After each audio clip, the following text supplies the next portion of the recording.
Good morning, ladies and gentlemen. I welcome all of you to today's press conference. As you may be aware, it is about the election of Metropolitan Municipal Chief Executive officers, and it will be delivered, the speech will be delivered by Dr. Kwesi Nduom. But permit me to introduce to you our high-profile members seated on the high table. And I'm starting from my extreme left, Nana Ofori Owusu. He is our operations director. On his right-hand side is Mr. William Dopo, first vice chairman of the PPP. And then we also have our national chairman, Dr. Ni Alotebrio Hammond. And then on his right-hand side is the chairman of the national committee, Dr. Kwesi Nduom. And then followed by Mr. Mike Egan Sr. He is the chairman of the advisory committee. And then we also have our national secretary, Mutala Muhammad. There are also national executive officers seated here. And on my left-hand side is Mr. Richmond Lankwe Lamte. He's a member of the national committee, followed by Kofi Asamoah Siao. He is the director of policy for the party. Mr. Ampa, Mr. Samuel Ampa is a member of the National Committee, as well as Mr. Samuel Amuakun, who is also a member of the National Committee. I've also seen our National Youth Coordinator here, Divine Kroma. We also have some constituency members here. I can see Domi Kwabenya, Chairman. I've also seen the PYM Coordinator, Clement Yabua Isuyama, and Eko Jones, Deputy Communication Director. Ladies and gentlemen, as we progress, I will introduce the rest of our party members and executives to you. So I will now hand over the microphone to Dr. Kwesi Nduom to deliver his speech. When he's done, we'll give you the opportunity to ask as many questions as you may want to. Thank you very much. Good morning to everyone. It's been a while. I've not seen many of you, the media, for quite some time. And if we are here this morning, then it must be about something very, very important. And which is why we have taken the time to be here. As you can see, we have organized to bring to you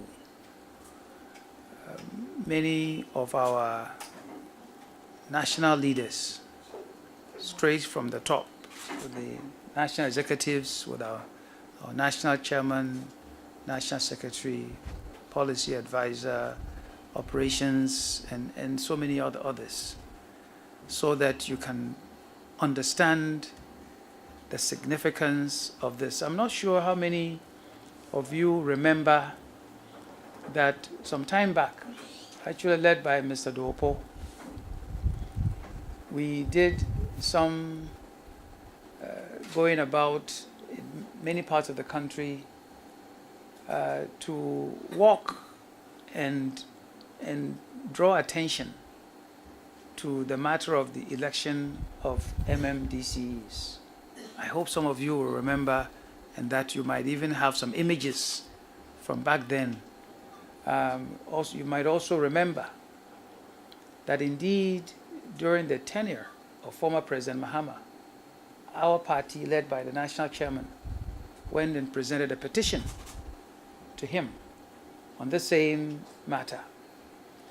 They went also to the previous Council of State and did the same thing, presented a petition to allow MMDCEs to be elected. So the topic we have here is essential.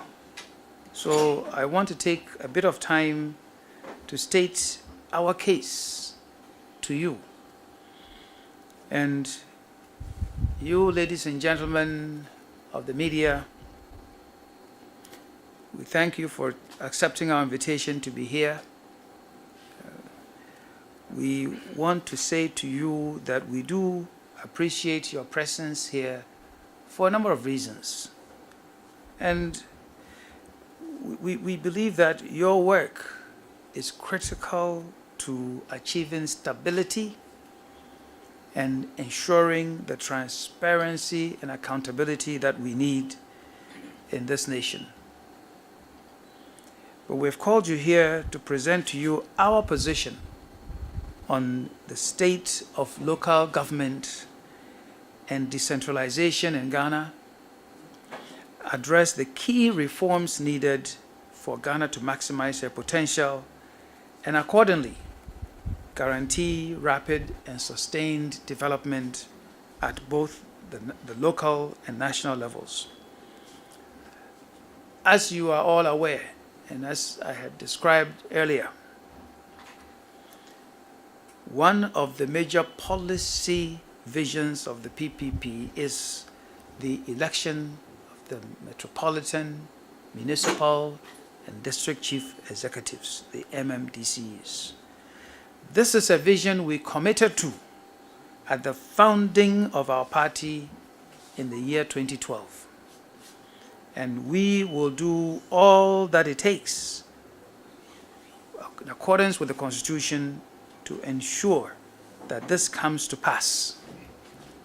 So let me get to the main topic. Because it's necessary for us to let the whole country know why the topic we are discussing today is so important.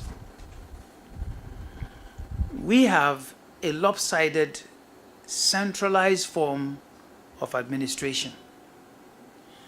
And this has contributed in a very significant way to us having 4 problems in this country.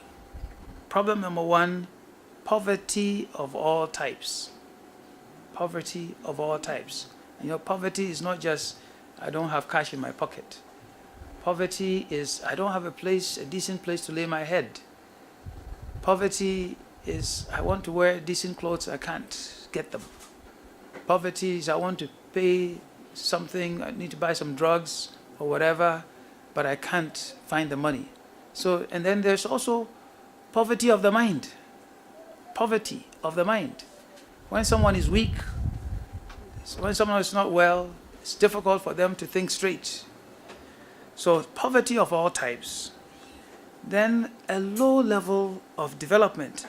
Sometimes we say travel and see. So when you travel to go somewhere else, then you see how orderly the place is. You go there once, you wait some 2 or 3 years, you go there again, you find that things have changed, they have improved. Then you come to Ghana and you go and take a look that we still have parts of Ghana that we must still call forgotten Ghana. But the forgotten Ghana is not just small plots of land here and there. Huge swaths of the country you can just call forgotten Ghana, because the shiny buildings, tall buildings, and nice looking things, they don't have them, no matter what I might say or what anybody else might say. Then the third problem is the disconnect between the people at the community and local level, those who lead there, and the people who live there. That there's a disconnect. And why? Because everybody looks up to Accra. If there's a problem, there's a delegation goes to Accra. If there's something, a delegation goes to Accra. Why? Well, it's Accra. That's where the money is. That's where the power is. So why bother with the people there at the local level?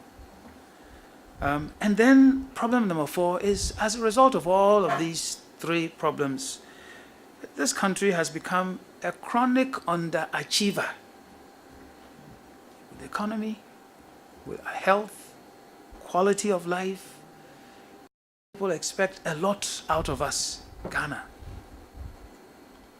And sometimes when our leaders are being given preferential treatment somewhere else in the world, sometimes the leaders think that it is because of those individuals. They don't realize that it is because of the country called Ghana and the collective achievements of many people, some of which achievements were not gotten from Ghana itself. We're from Ghana, but have gone to many different places, whether it is a Kofi Annan or General Esking in the Middle East, or whoever else, or it's Zuma Nelson, Abedi Pele, and some of those who went outside to do things, or a Kwame Nkrumah who went all over Africa and did all sorts of things. They have made Ghana a country that people have come to expect good things from. So you go anywhere, you say, I'm from Ghana. Immediately a lot is expected from you. So, but then, with all of this, look at where we are. A chronic underachiever. And we believe that the local areas in the country remains underdeveloped mainly because the leaders, the metropolitan, municipal, district chief executives are selected by one person, the president. And this selection, we all know, is based mostly on political patronage. And sometimes, it's not always, but sometimes, the people who become these chief executives are the very ones rejected by the people. Some wanted to become MPs. Some even contested primaries and lost the primaries in their own parties. These ones become the chief executives. And of course, if this one is not by the grace of God, by the grace of the president, I have become chief executive, who will I look up to? It's the one who appointed me, not the people who live that I'm supposed to care for. That's our reality. So the problem of empowering the people at the local level has persisted because the constitution that we have put there, that constitution has taken a big part of the power of the people and handed it over to that one person, the president, no matter which political party that person comes from. And so the reluctance and the lack of political will by those who stand there as the president to give this power back to the people who should have them, that is what has now become our problem. If it is not from a lack of political will, what else accounts for the fact that we are talking about this today? When the first Ghana Poverty Reduction Strategy, the GPRS1, promised to remove all constitutional impediments in the way of electing our MMDCEs by the end of 2004. So what happened? What happened? And so, if you don't have this reference, go and look for the GPRS, the first GPRS, and you'll find even back there in the document, there's a table there. And you see in that table all the targets that were set for the 4 years. And this one was one of them. Now, there are certain things that are in the Constitution that we need to deal with. If you go to Article 240, Article 240, Section 1, it says, and I quote, Ghana shall have a system of local government which shall, as far as practicable, be decentralized. End of quote. But then it is the same Article 240 that gives authority to Parliament to enact appropriate laws to, and I quote again, ensure that functions, powers, responsibilities, and resources are at all times transferred from the central government to local government in a coordinated manner. Now, that authority has been given to Parliament in the Constitution. But the same Constitution now has put some roadblocks and some critical, important roadblocks there to tie the hands of Parliament in some important ways. So I want to state to you the problem that is sitting there, that is in the Constitution. So you go to Article 242, which says, and I'm quoting, "A district assembly shall consist of the following members: one person from each local government electoral area within the district elected by universal adult suffrage, the member or members of Parliament from the constituencies that fall within the area of authority of the district assembly as members without the right to vote, the district chief executive, and other members not being more than 30% of all the members of the district assembly appointed by the president in consultation with the traditional authorities and other interest groups in the district." So if you go to the assembly, there are people sitting there who are not elected. A member of Parliament is elected to go where? To go to Parliament, to make laws for the nation. The legislature at the local level is the assembly. That is their local parliament. So the member of Parliament from Accra now goes back there to sit there, that assembly. And then the president now appoints 30% of the members to also sit there with those that have been elected. Now, some of you might say, oh, then what's the point? Well, as I stand here, I was an elected member of the Commander Edna Eguafu Abrim Assembly. Elected member, not appointed. When you go there as an elected member, you represent a constituency within that area. The people know you. So when the garbage is not collected, who do they call? It's you, the elected member. When the gutter is choked, they will call Assemblyman. And I'm sitting in that crowd, they will call. The lights are out.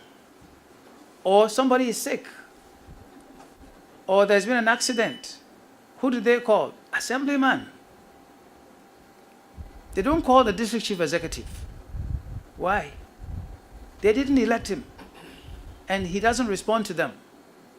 They contact the assembly member because they elected that person. And if you don't perform, the next time they say, you won't come back. That's how it works. But then, when we go to the assembly, what happens? That 30% who are not elected by the people, go and check the committees of the assembly and see where the elected members are and where the appointed ones are. And you'll find that many of the important committees, leadership on those committees, who are there is mostly appointed ones. And there's one important committee, the executive committee. That one, it works with the district chief executive or municipal executive all the time. As for the assembly, it only comes up, they meet 4, 5, whatever times a year. But that executive committee is the powerful one, is the heads of the various committees are there. So if you're not in favor, you're not there. And that's where they make the decisions. So I want you to understand how this thing works, that even with the president appointing 30% of the members, it takes away the power of even those ones that are elected down there. If you haven't gone through the experience, you wouldn't know. So those who have been president since the 1992 Constitution has been in force, which ones of them had been elected members of the Assembly, to know the reality on the ground. And then some of the people too who talk big and say, the Assembly should be like this, local government should be like that. Well, they sit in Accra. They haven't gone through the experience of being with the people and knowing what actually goes on. There's another article, which is also a problem. That is Article 243, Section 1. And that one, I quote, it says, there shall be a district chief executive for every district who shall be appointed by the president with the prior approval of not less than 2/3 majority of members of the Assembly present and voting at the meeting. So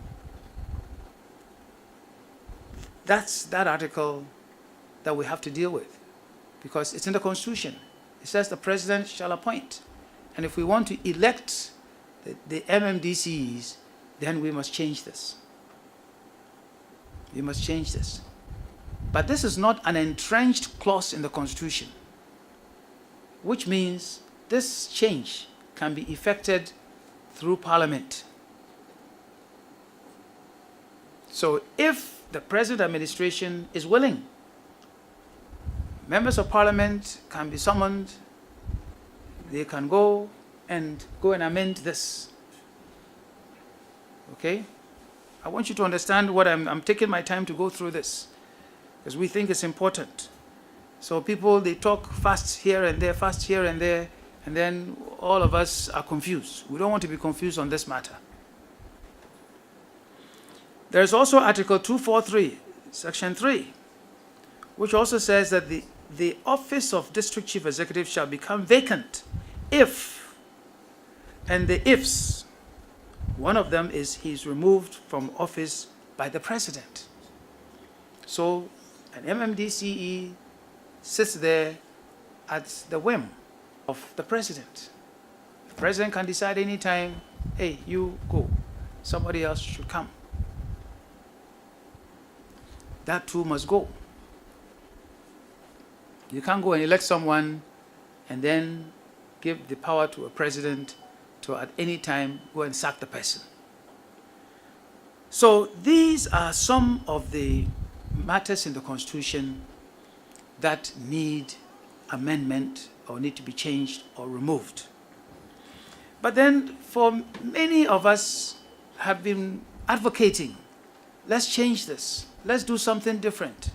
So I want you to understand that at some point, a constitutional review committee was set up by the late President Atta Mills. I want to take you on memory lane. He set up a constitutional review committee, and many of us, we took our papers and went there. I didn't even wait for the committee to be set up. As soon as he said, I'm going to do this, I wrote my letter to the Attorney General at the time. These are the things that I suggest we should change in the Constitution. They acknowledged receipt, and they said, but the committee will sit and they will invite you. And sure enough, they invited me. So I went and made my submission, gave them my paper. After all of what they did, going around the country, they made their recommendation. The presidency took their recommendations, and then they went into a room back there and wrote a white paper of what they wanted to implement. Now, what did this white paper say? I want to read to you what government wrote. Government, after all the complaints and everything, suggestions we gave, it said, government does not accept the recommendation that Parliament should be empowered to determine specific mechanisms for choosing metropolitan, municipal, and district chief executives.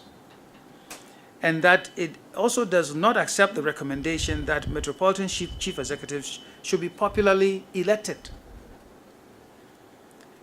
Government is of the view that in decentralizing in a unitary state, a delicate balance ought to be struck between central control and local authority.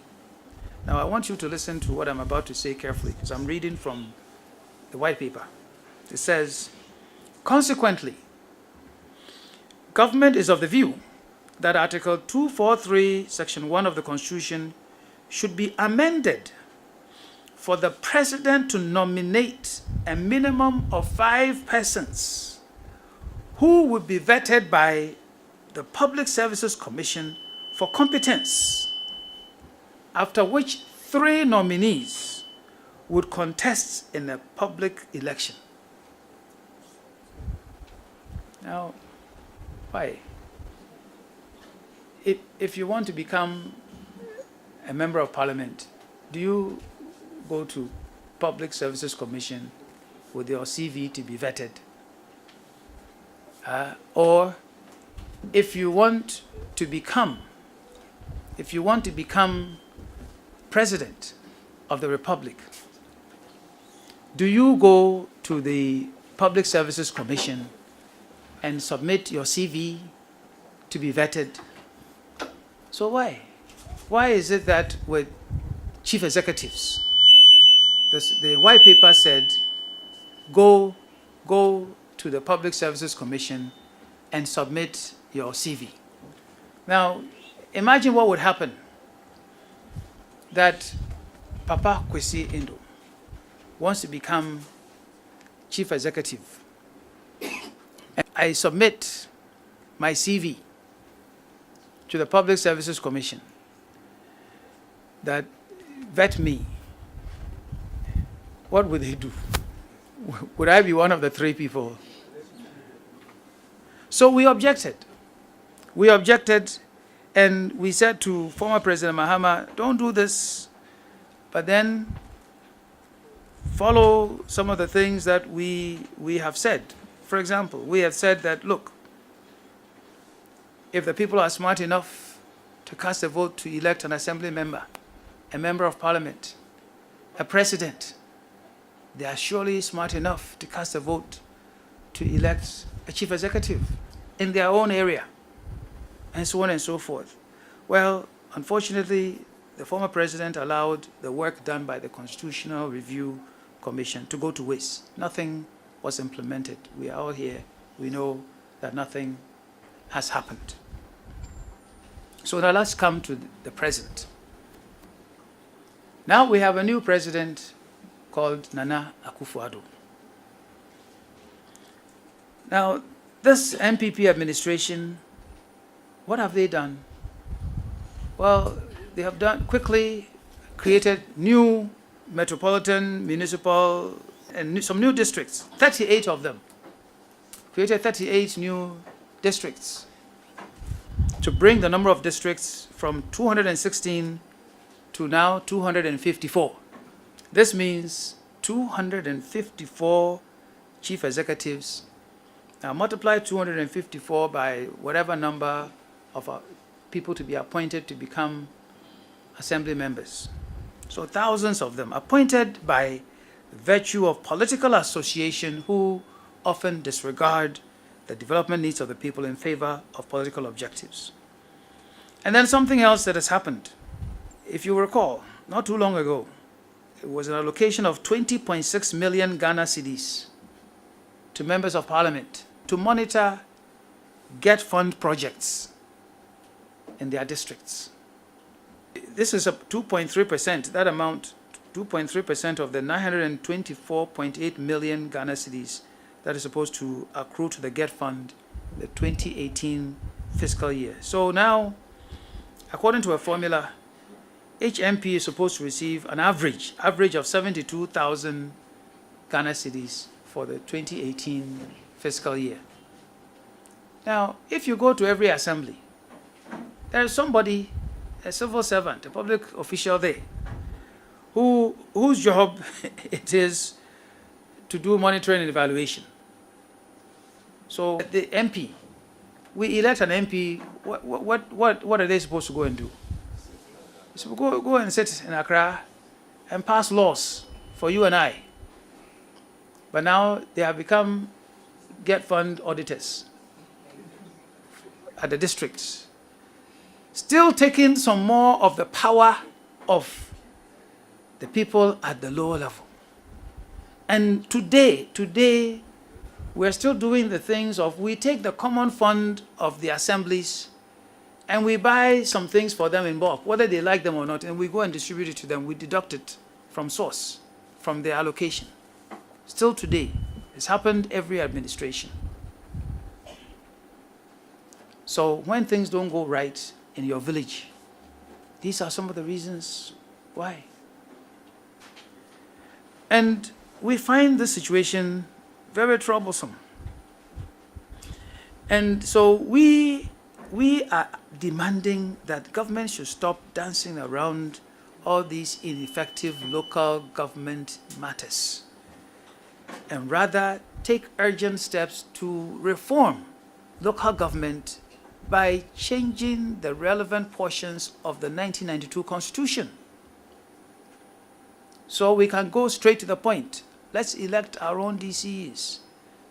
Put all the unelected assembly members somewhere else and let the people who have the mandate from the residents there, let them work, which means we also change certain laws to make sure that more of the revenue of the state goes to the local level so they can do the work that they're supposed to do. Now, let's remind everybody that many of the cities some of you travel and go to, their mayors or their chief executives, more often than not, are elected directly by the people. So London, New York, Washington, D.C., Tokyo, you come to Africa, Johannesburg, Abidjan, Dakar, many of them, their mayors are elected. So if the people in Mali, they can elect their mayors, why? Why can't the people in Ghana elect their own chief executives directly? What is somebody afraid of? And so some people may wonder, but the president says he's going to do this. Why are you people talking plenty? Well, I'll tell you why. I will tell you why. Somebody might say, what's your worry? Or if you come to Almina, they will ask you, what about it? Well, I'll tell you. You know, for us, and there's a difference, this policy of electing MMDCEs has been our foundation policy from our very beginning. Okay? Now, this same policy has now found its way, to the MPP manifesto in 2016. Now, can you fault someone for changing their mind? No, it's good. That maybe we presented them with some new facts and they decided that, I like what these people are talking about. So let's put it in our manifesto. So it was in their manifesto in 2016. But you see, when you change something, but then you don't present the implementation elements, then some people start to have some believability or credibility issues with you. Okay? So let me leave it there. But what did the MPP promise to do? In the 2016 manifesto, this is what they promised to do, and I'm quoting from their manifesto. This is not from the PPP manifesto. I'm quoting. It says, oversee the direct election of metropolitan, municipal, and district chief executives, MMDCEs, within 24 months of election into office, to coincide with the next district assembly elections in 2019. End of quote. That is what they wrote in their manifesto.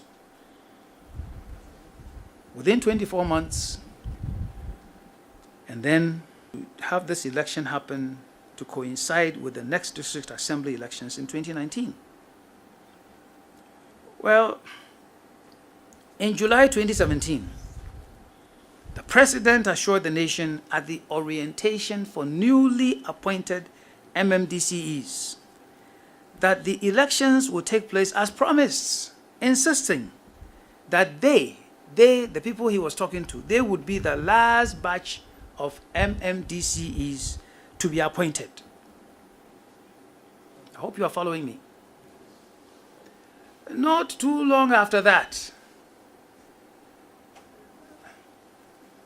my friend, the Deputy Minister of Local Government, the Honorable O.B. Amwa,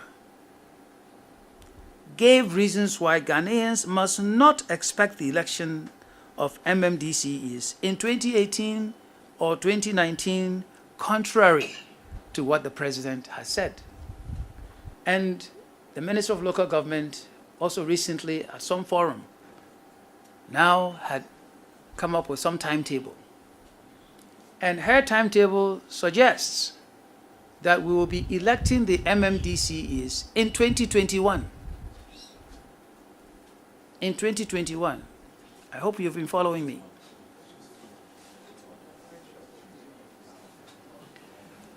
So, if someone is wondering why I'm spending my energy and time talking about this, these are some of the reasons why. It's an important matter. We have been promised it. We've believed it. People have gone to cast votes. Power has been given to some people. We actually like this policy. We're not talking against it. We like it. We want it. But what is happening now, it gives us cause to worry. That's why we are talking. Somebody might say delay tactics. Now, why did the Deputy Minister say what he did? The Deputy Minister said that there is a challenge posed by Article 55, Section 3 of the Constitution, which says, and I'm quoting to you, subject to the provisions of this article, a political party is free to participate in shaping the political will of the people, to disseminate information on political ideas, social and economic programs of a national character, and sponsor candidates for elections to any public office other than to district assemblies or lower local government units. This one is an entrenched provision in the Constitution which requires a referendum. Now remember, I mentioned one to you that I said was not entrenched. That could be removed by Parliament. So they are standing on this to say, if we're going to do this, then there must be a referendum, and it will take time.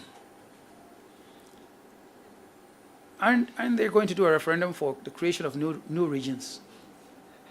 And isn't that one is marching, is running faster than Usain Bolt? It's going on.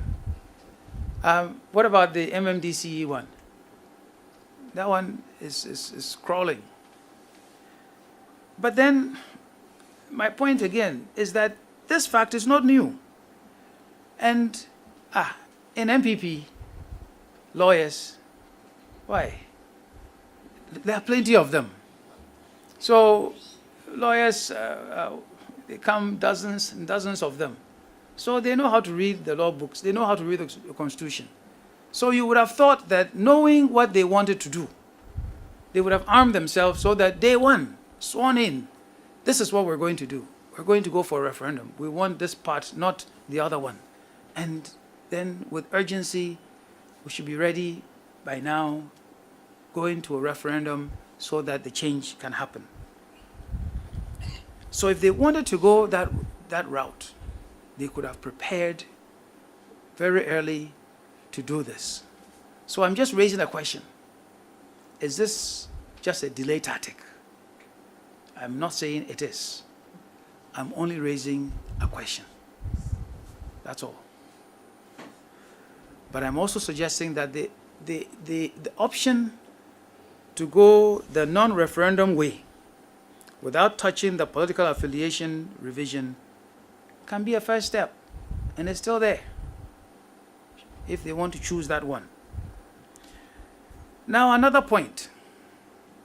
If care is not taken, this important matter may become labeled as a purely MPP matter. So we are here to declare that this is a real national interest policy. It's not an MPP matter. The Minister of Local Government and her deputies must involve us, the PPP, NDC, all stakeholders, other political parties, everybody must be involved because it's a national interest matter. This is not something that somebody is going to go and do and then go and jump and sit somewhere and say, aha, clap for us, we did this. This can never happen if it is treated only as an MPP matter. It can't, especially if they go the referendum route. If you go and do a referendum, you need 40% of eligible voters to vote. And you need to get at least 75% of them to agree with you. But if it becomes just an MPP matter, can that happen? It can't. It can't. So they need us. So we're suggesting to the Minister of Local Government, publish the schedule of public hearings, public meetings, and events on this matter. Don't hide it. Let us all know so that we can take advantage of that platform to stand there and state our case, put our case in front of Ghanaians directly and tell them why we want this and we want it now. We want to state our case. And so accordingly, I'm using this platform to also inform all of our members everywhere in Ghana that whenever you hear that tomorrow they'll be in Bolga to do anything to do with this topic, show up and go and make your case and let them know what the PPP says, what we want to happen. And this time around, we don't want government to say one thing and turn around and do something different. And then we also want everyone to know that the election of MMDCEs will be an important campaign matter come 2020. So these points that we are raising, we will continue to add to them. And then we'll make it, continue to make it, and then we'll get to the people in 2020 and make our case. So I want to conclude and say that we take President Akufo-Addo at his word that he is really in a hurry to develop this country. We take his word, as he says very often. But we want him to also know that if he wants this to happen, if he wants development to happen quickly, then the election of MMDCEs must become one of his top priority items. Article 55, Section 3 must not be used as a delay tactic, as many people are afraid of now. This matter, the election of MMDCEs, must happen.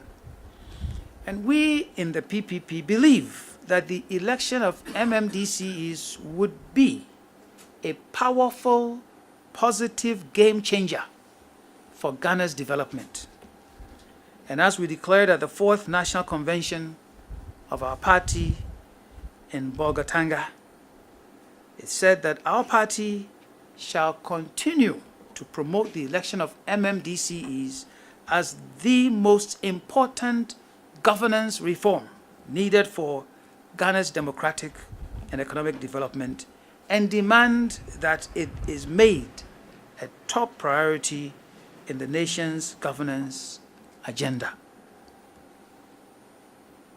We want Ghanaians to be awake and rise and stand with us and ask, demand, tell the people that we want the right to elect our metropolitan, municipal, and district chief executives. We want it not later. We want it now. Thank you very much for your attention.